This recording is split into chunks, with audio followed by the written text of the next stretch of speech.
Good morning and welcome to the Signet Jewelers third quarter fiscal 2024 earnings call. All participants will be in a listen-only mode. Should you need assistance, please signal a conference specialist by pressing *0. After today's presentation, there will be an opportunity to ask questions. Should you have a question, please press star followed by the number 1 on your touch-tone phone. You will hear a 3-tone prompt acknowledging your request. Should you wish to decline from the polling process, you can press star followed by the number 2. Please note, this event is being recorded. Joining us on the call today are Rob Ballew, Senior Vice President of Investor Relations, Jenna Drosos, Chief Executive Officer, and Joan Hilson, Chief Financial, Strategy, and Services Officer. At this time, I would like to turn this conference over to Mr. Rob Ballew, Senior Vice President of Investor Relations. Please go ahead, sir. Good morning. Welcome to Signet Jewelers' third quarter earnings conference call.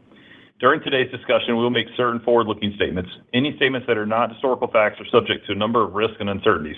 Actual results may differ materially. We urge you to read the risk factors, cautionary language, and other disclosures in our annual report on Form 10-K, quarterly reports on Form 10-Q, and current reports on Form 8-K. Except as required by law, we undertake no obligation to revise or publicly update forward-looking statements in light of new information or future events.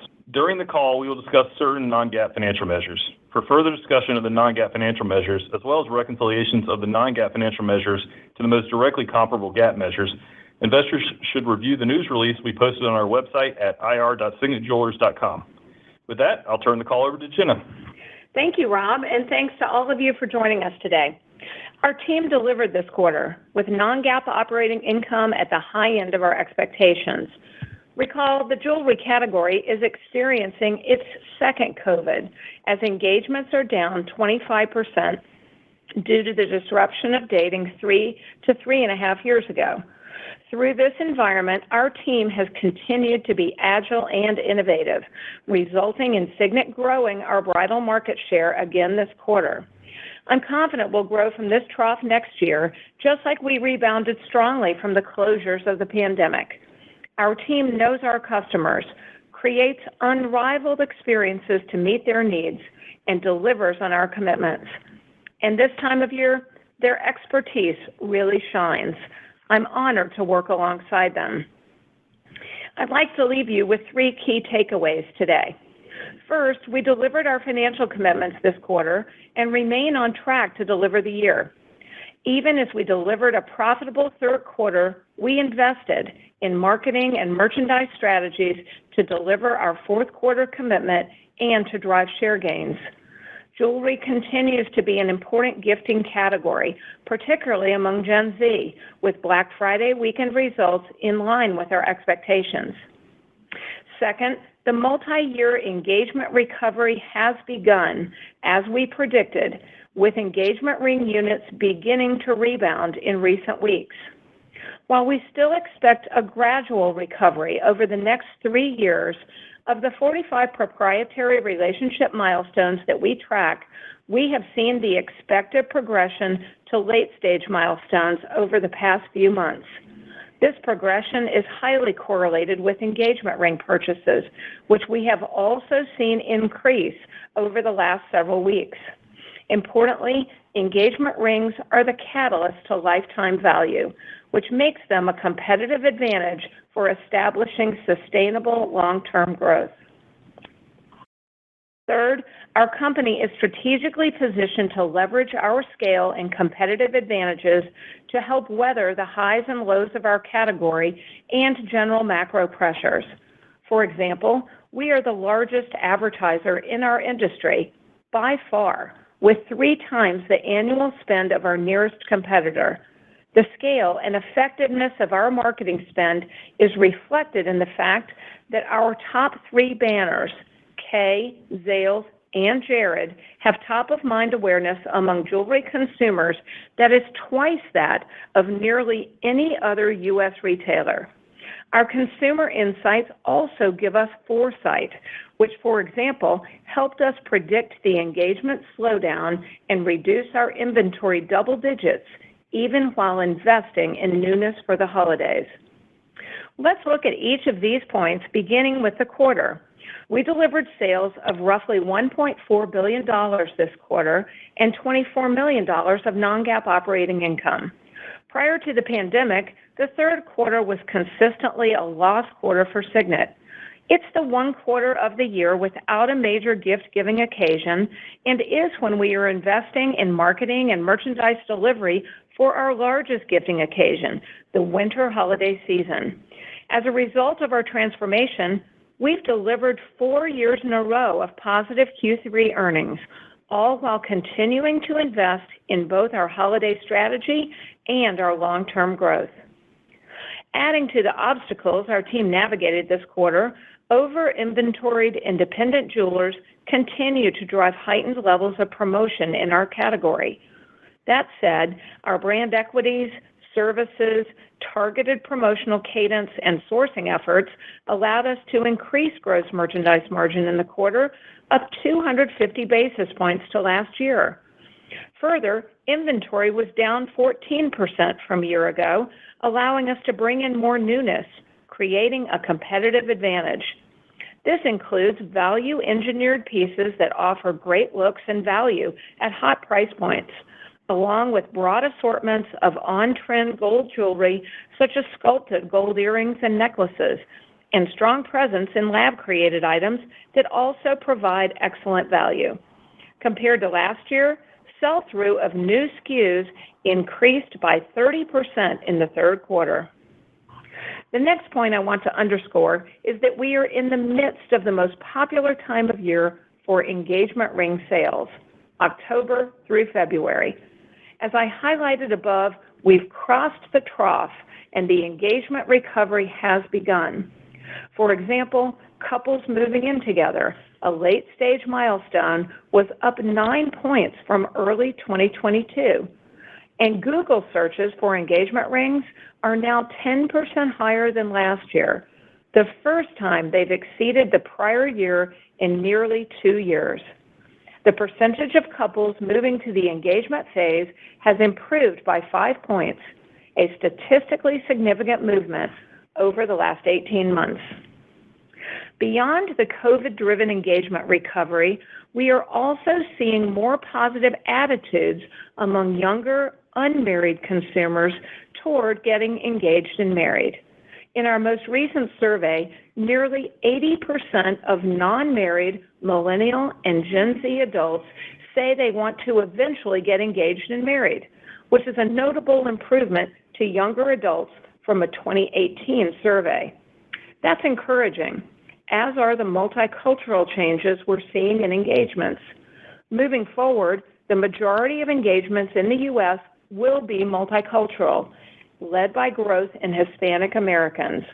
This multicultural trend is steering our merchandise and marketing strategies as we lean into higher penetration of products like yellow gold and provide bilingual marketing and sales expertise that makes our multicultural customers feel respected and welcome. It's working.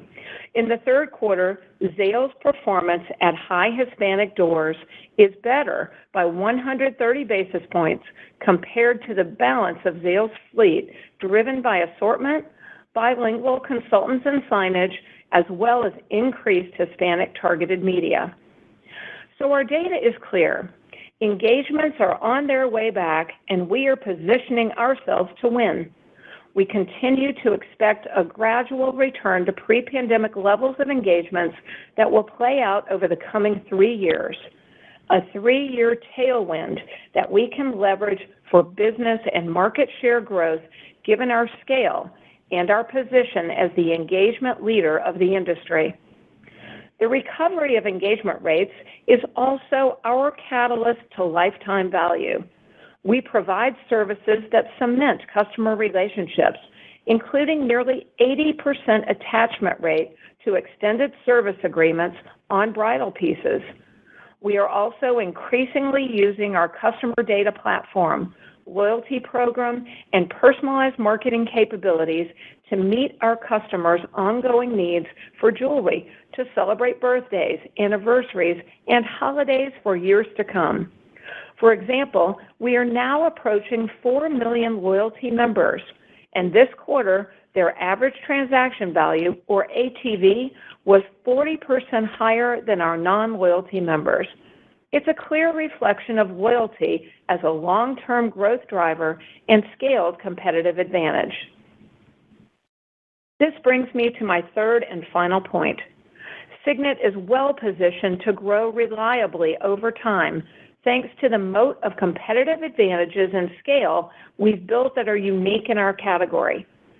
Signet is able to withstand and even gain share through cyclical dynamics of the jewelry industry and general macro pressures thanks to those advantages.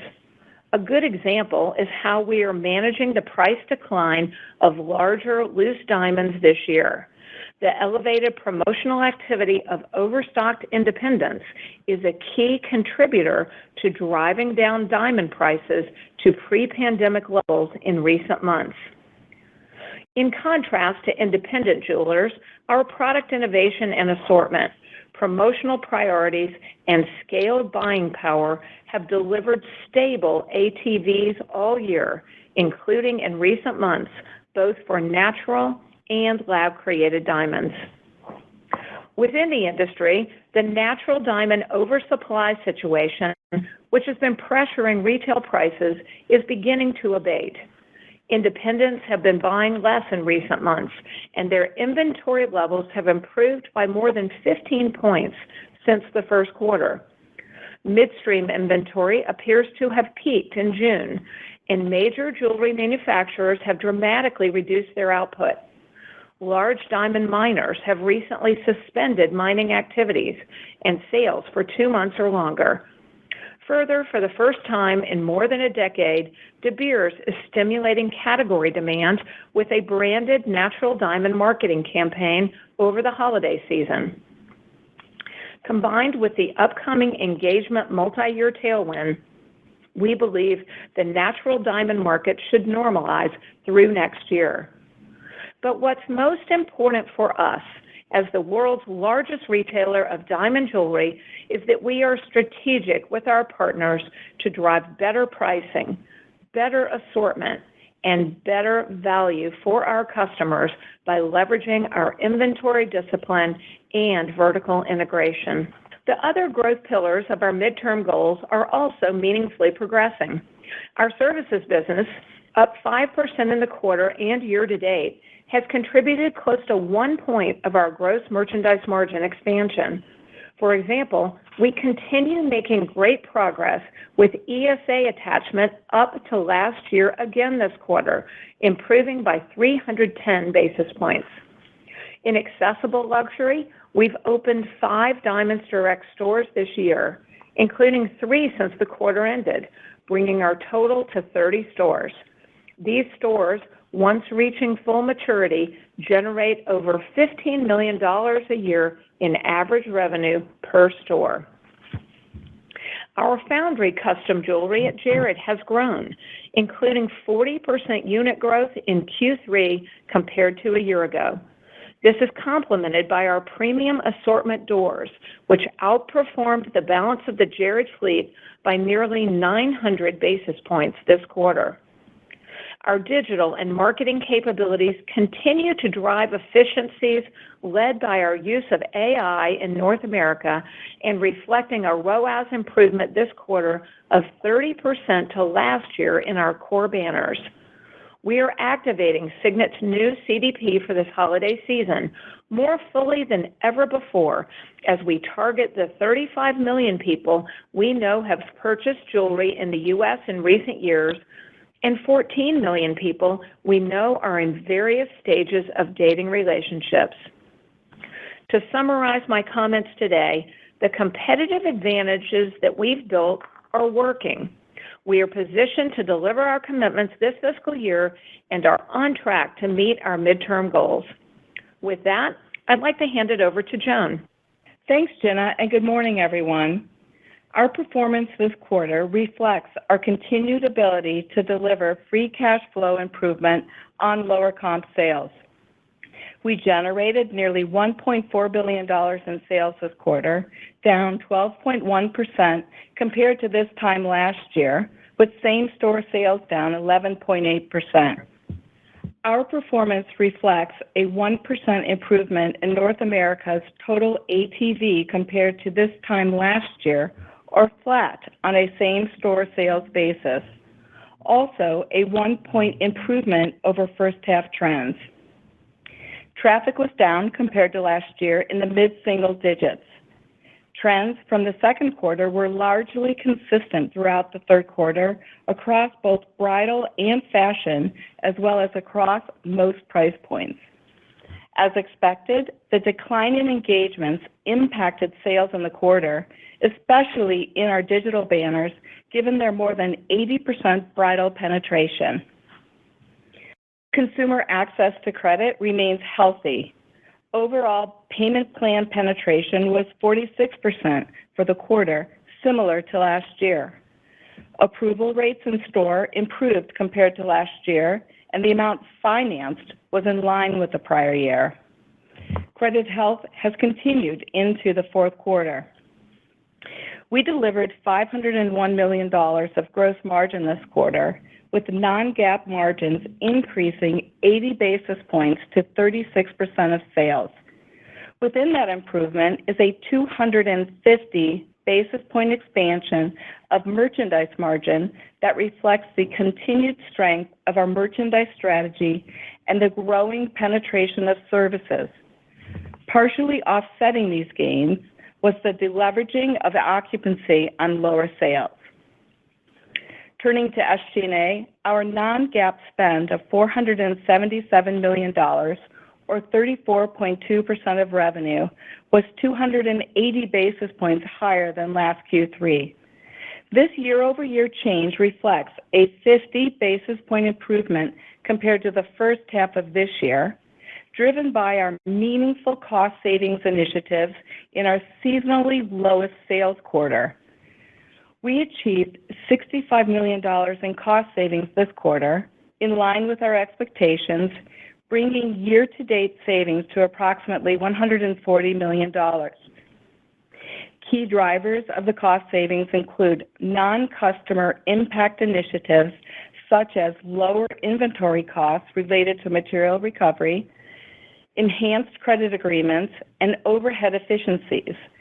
Deleverage in SG&A was primarily driven by investments in our digital banners and strategic initiatives in our seasonally lowest revenue quarter. For the third quarter, non-GAAP operating income was $24 million, or 1.7% of sales. As Gina said, this represents our fourth year in a row of positive earnings in the third quarter.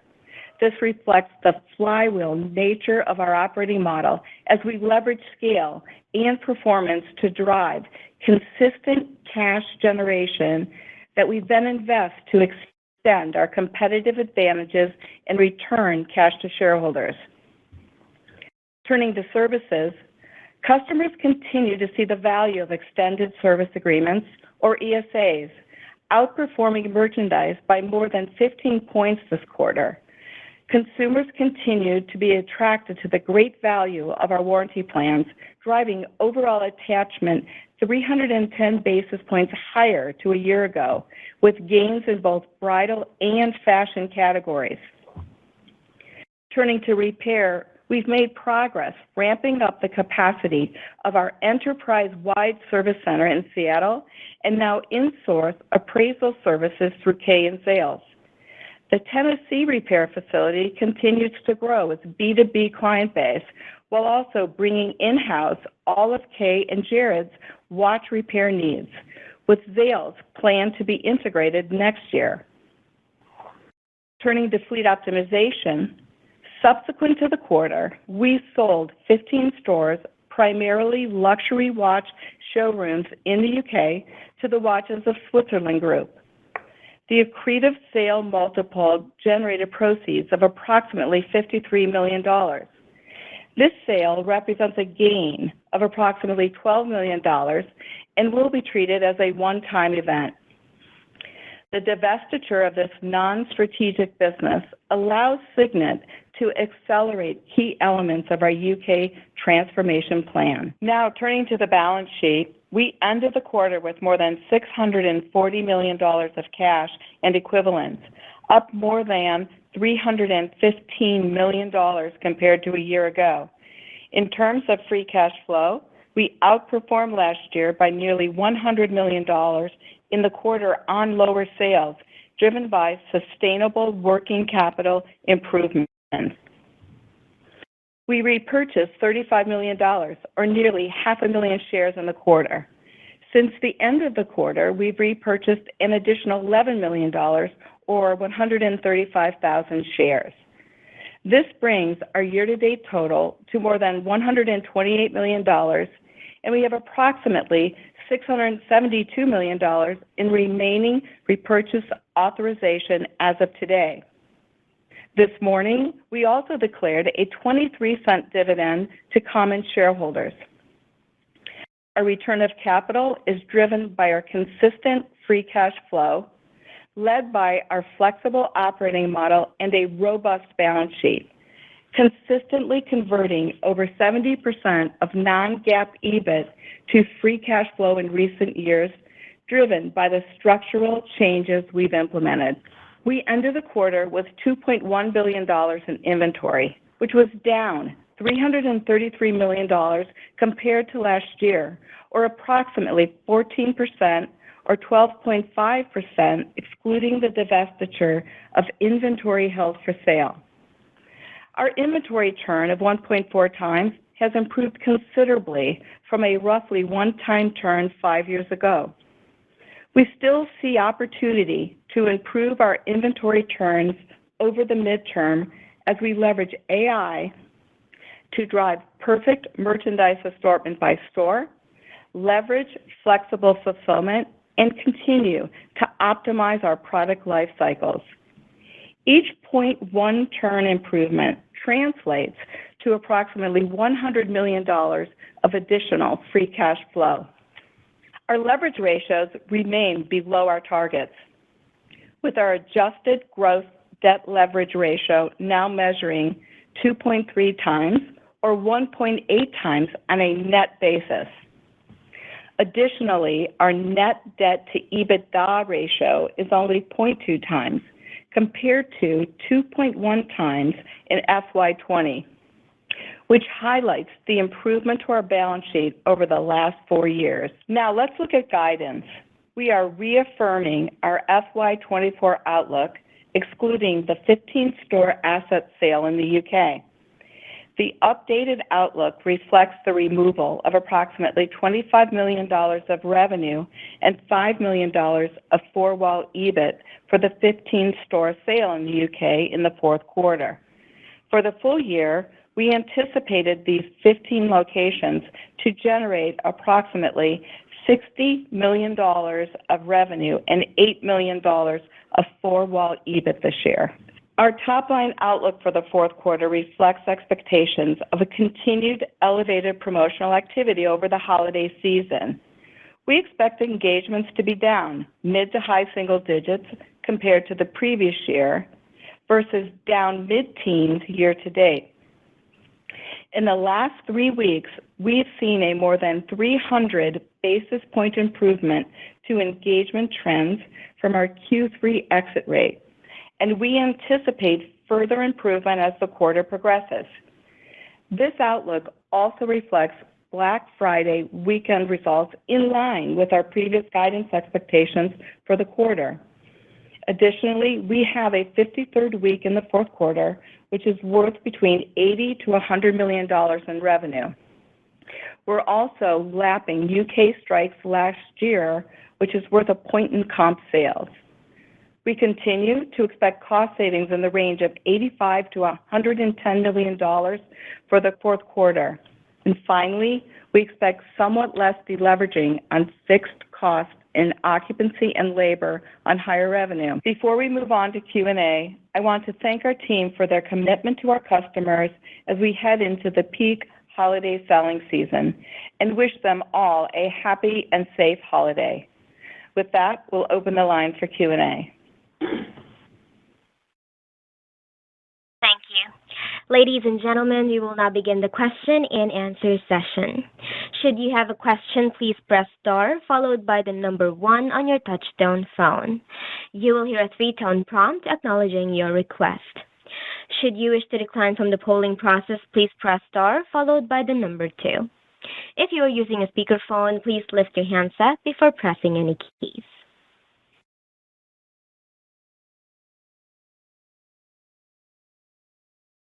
Our first question comes from the line of Ike Boruchow from Wells Fargo. Please go ahead. Hey, thanks for taking the question. Question for Jenna, then I have a follow-up for Joan. I guess, Jenna, just at a high level, I think you've done a good job kind of over the past couple of quarters giving us kind of your state of the union on the consumer as you see it. You gotten through Black Friday, probably a pretty high volume period for you guys. Just how are you feeling about the consumer today, the state of the consumer? Is that much different than what you had seen or thought 3 months ago? Would love your perspective. Yeah. Hi, Ike. Good morning. Thanks for the question. I would say we haven't seen a lot of change in how the consumer is approaching the holiday season. We have for a while now expected it to be a late holiday. Consumers are very deal conscious, really waiting to make sure they're getting the best deal they possibly can. Our Black Friday weekend results were in line with our guidance range. That tends to be a lower priced part of the jewelry category sales. That's not the area that we compete in as much, but we had strong results across all of our banners on price points under $1,000. Banter performed particularly well. It plays more in that lower price fashion. I think the good news is that we're seeing the recovery in engagements the way we thought we would.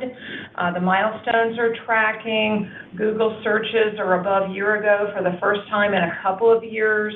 And we're definitely seeing engagement ring sales begin to increase. Now, we still have it planned down for the quarter. It's a gradual recovery over 3 years, but I think that is definitely a good sign for us. Got it. And then maybe Joan, so it looks like the implied comps for the quarter are somewhere like down mid to high, so a little bit better than 3Q.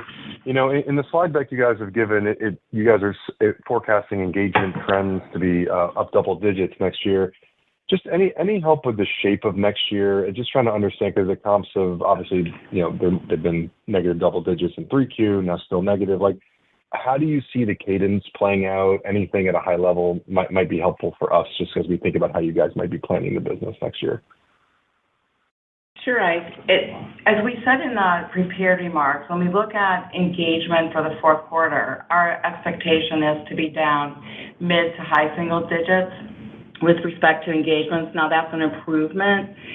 To Jenna's point, a gradual improvement coming off of, year-to-date numbers, which were down, mid-teen, now moving towards low double towards the end of the third quarter. So we can see the progression happening. So we would expect that progression to continue to improve as we move into next year, and do expect for the engagement overall for the industry to be, towards that 2.4 million incidents of engagement next year. And, we have roughly, a 28 to 30% share in the market. So we would expect that we could continue to hold on to that share, as well as gain share with the many competitive advantages that we put in place, notably personalization, targeting customers at the right point in time in their journey, so we can be most helpful to them as they navigate the engagement journey next year. Any chance you're comfortable saying when that would equate to the comp trend stabilizing or inflecting the positive?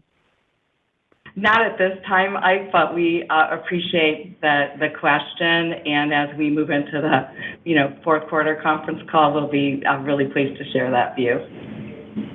Okay, thank you. Our next question comes from the line of Mauricio Serna from UBS. Please go ahead. Great. Good morning, and thanks for taking my question.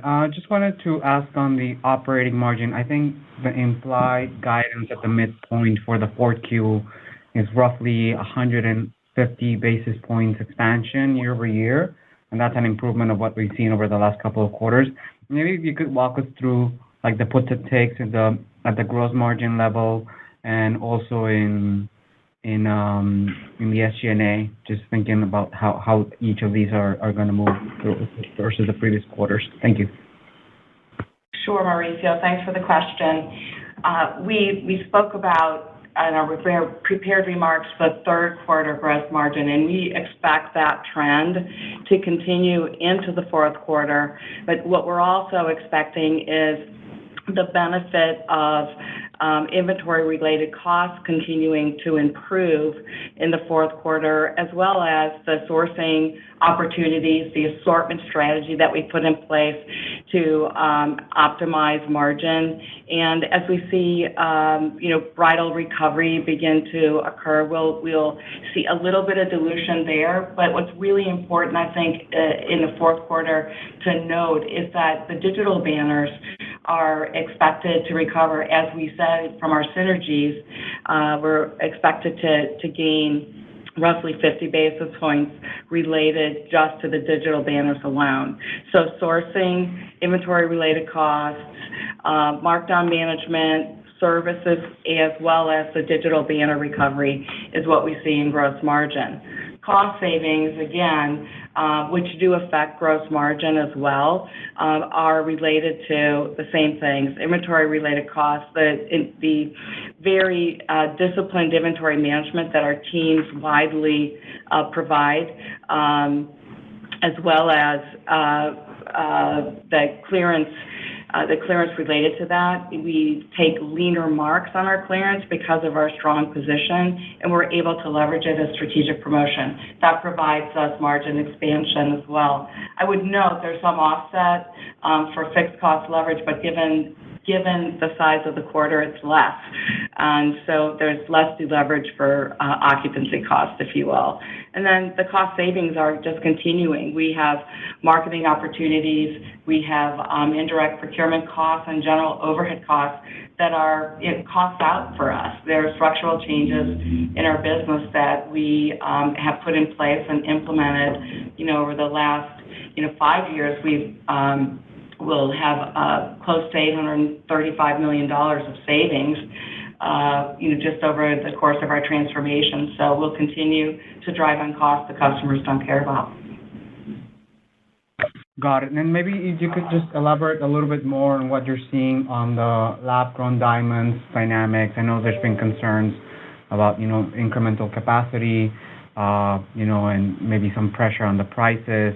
Maybe just update us on that, and where does that penetration is in your overall, jewelry business? Thank you. Sure. Hi, Mauricio. So a couple of things on lab-grown diamonds. Number one, the cost has come down considerably this year. We think that growers are now pretty much at the bottom of the cost curve. The costs that we're seeing are really not much more than the cost of the ingredients, the power to make them, and a small margin on that. So we don't see much movement in the future on cost. What we've been able to do really effectively is to keep our ATVs up.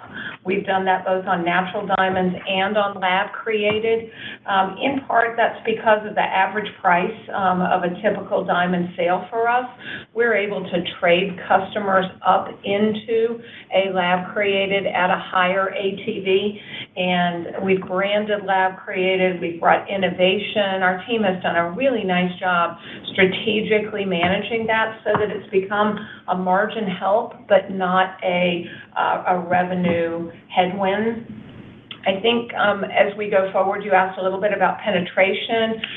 It's low teens as a percentage of our total diamond business, so still not high, but we have seen it level out a bit. It was growing much more quickly earlier in the year, and over the last couple of months, we've seen lab created level out quite a bit. And in the prepared remarks, I talked about the work going on in the diamond industry on natural diamonds.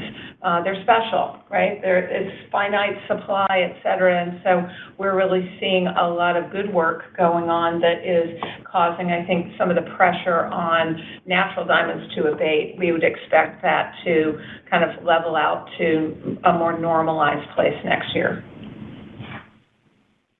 Got it. Thank you so much. Our next question comes from the line of Paul Lejuez from Citi. Please go ahead. Hey, thanks, guys. I just want to be clear on your fourth quarter guidance. Are you saying that you expect your engagement sales in fourth quarter to be down mid to high single digits? And then, if that's right, how does that break down in units versus ticket? And also curious if you could talk about your like-for-like changes in pricing of lab-grown and natural. So I'll take that, Paul. So engagements, you're correct. We said that engagements we expect to be down mid to high single digits in 4Q compared to mid to high teens for the year-to-date kind of performance. So as we continue to, as I said earlier, move into the first half of next year, we would expect to continue to see that decline abate, and we would, move towards that 2.4 million, incidents of engagements next year. From a pricing perspective, we are, you can see through our results, and as you look at the 3Q, we have been able to manage our ATV relatively flat. It's up a point when you consider Blue Nile. And what the team has been able to do is really balance pricing very nicely through branding of LCD product, special shapes. We believe that, LCD in fashion, as an example, is a nice way for us to expand our fashion business. So we are feeling that the teams have appropriately addressed the market position of pricing within diamonds, balancing natural and LCD. And we really haven't shared units, versus dollars in terms of that performance. But we believe that we're seeing the uptick we expected in bridal and encouraged by what we're seeing in fashion. Got it. What kind of cost changes have you seen on lab grown and natural? Like if you look at it on a like-for-like basis. So on lab grown, we've seen, what everyone's seen in the market is that lab grown costs have come down. We believe that they're likely at their lowest point, given there's a cost of making the lab grown. There's labor, there's energy, there's those basic costs that go in. So we've seen those costs come down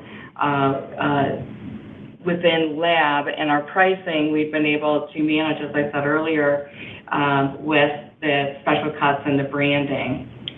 Natural diamonds, we are able to balance the assortment. We, as you know, sell loose diamonds as well as finished product, and between the combination of that and our custom design business, we are able to manage what we're seeing happen in the market. And we, as you know, have a diamond marketplace, which gives us real-time pricing of diamonds across the globe, and we are able to really have a keen sensitivity on pricing in a dynamic sense. So we're leveraging those tools to drive our competitive advantages. Thank you. Good luck. Our next question comes from the line of Jim Sanderson from Northcoast Research. Please go ahead. Hey, thanks for the question. I was wondering, could you provide us what you expect on North American and international same-store sales to get to the higher end of your fourth quarter guide? So on a total company basis is the way that I would express that for you, Jim. And Okay. it would be 7 to 8% for the high guide. Negative 7 to 8% on the high end.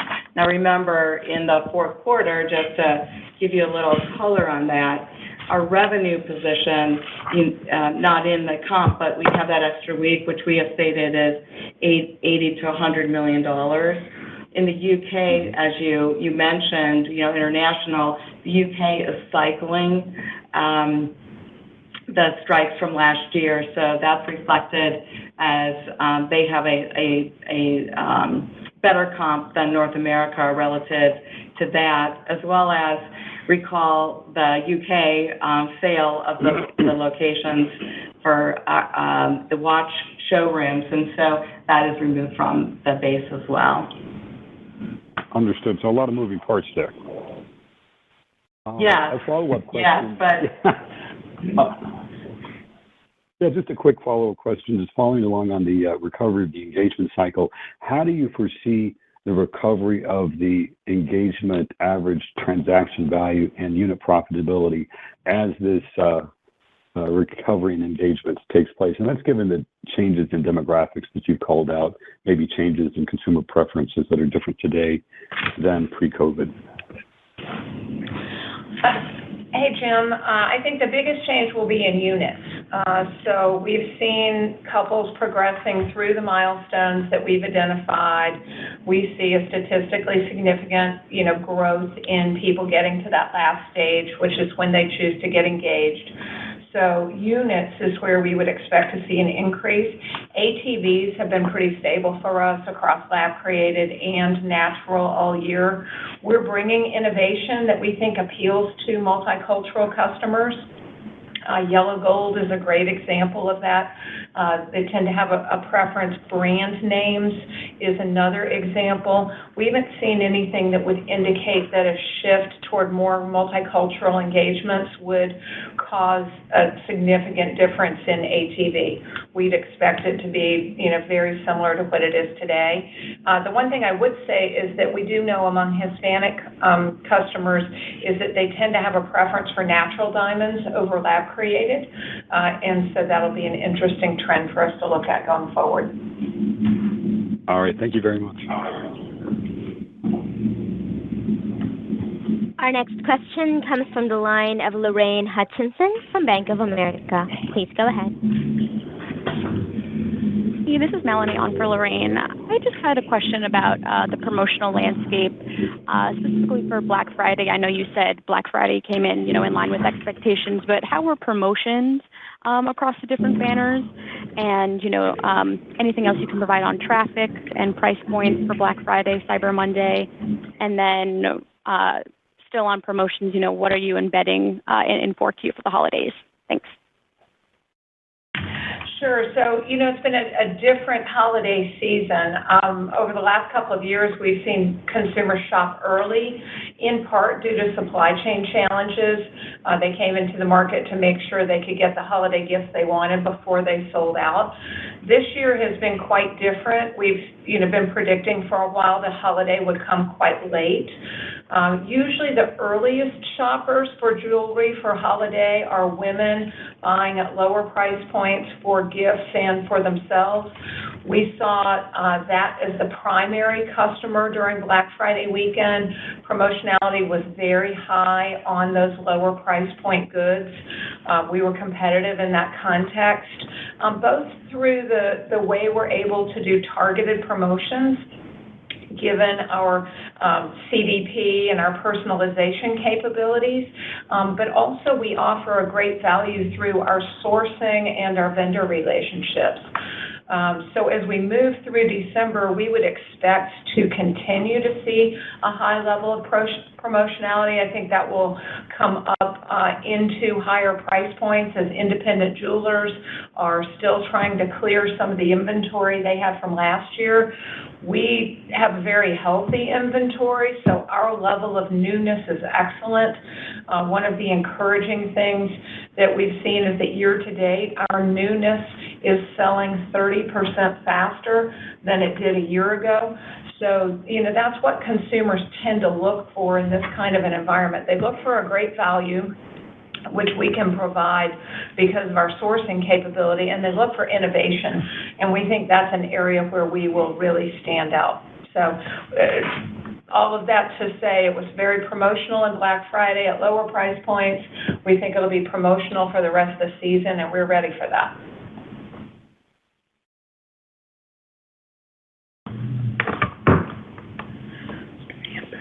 Thank you. There are no further questions at this time. I'd now like to turn the call back over to Ms. Joseph for final closing comments. Sure. Well, thank you, everybody, for being on the call with us today. In closing, as a company whose purpose is to inspire love, we are committed this holiday season to doing our part to enable people to express love to each other in these difficult times. I'm proud of and very appreciative of our team who brings our purpose to life every day. Thank you. Thank you. Ladies and gentlemen, this concludes your conference call for today. We thank you for participating and ask that you please disconnect your lines. Have a